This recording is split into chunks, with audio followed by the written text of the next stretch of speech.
Hi, I'm Amy Christensen, curator of the Independence Heritage Museum, and we are standing here in front of the First Baptist Church, also formerly the home of the Independence Heritage Museum, which is now located on the corner of 2nd and C Street. The First Baptist Church of Independence was first organized in Kings Valley, Benton County, Oregon on April 25, 1869, and was known as the First Baptist Church of Kings Valley.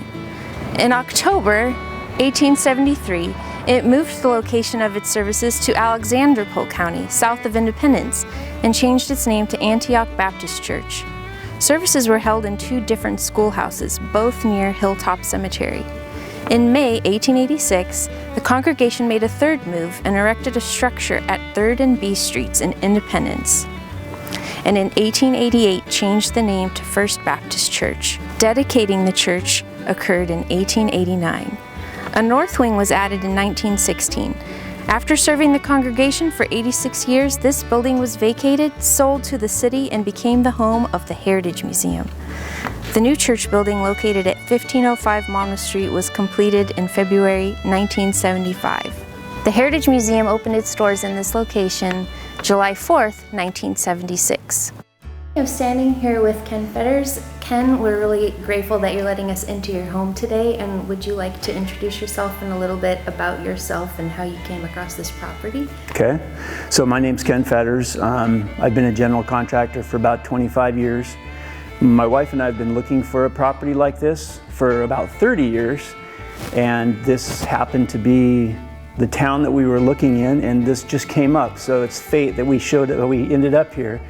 And basically just decided we're just going to fix the house up, or the building up, and make it our home. So people who used to visit the Heritage Museum would have been used to coming into a different way, but you have created an entrance out of the door that's to the left of the front of the building. Yeah. So can you kind of explain where we are and what you've done with this space? Okay. So originally this was an entry for the church. And at some point in the church's history, they needed a cry room for kids. So they built a floor that went from the original floor, you can see right here, and they built it all the way across, and it went across the window, and even went across the door, the original door. When we got it, that was a wall, you couldn't even see through it. And there was a door there that you couldn't walk through because there was a floor halfway through it. So what we did is we took the floor completely out, rebuilt the door and the surround, reinstalled it, reinstalled the stairs, and now this is our normal daily entry. The original baptismal is in the floor here, and it's solid concrete all the way down. And so it had a trap door over it when we bought the house, and we took the trap door off, and now it's a wine cellar.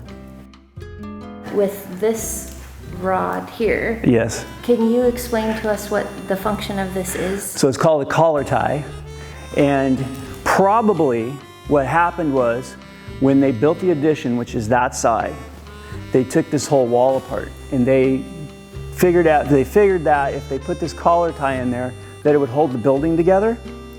So if you go up in the attic right here on this wall, there's the access. There's a huge handmade truss that looks like it came off a railroad bridge. And this connects to that truss, and that's what's holding the wall together. Oh, here's an interesting thing. This light fixture, do you remember that? Yes, I do. So Amy called me and said, hey, do you want a couple lights from the museum?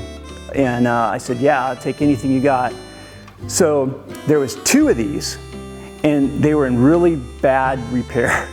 They'd probably been sitting and got water on them, and so I took 2 of them, and I cobbled together one light fixture. And originally it would have had a enameled hood on it, a decorative enameled hood. And it was a gas light fixture. And the little tag on it is from a company in New York City that made church light fixtures.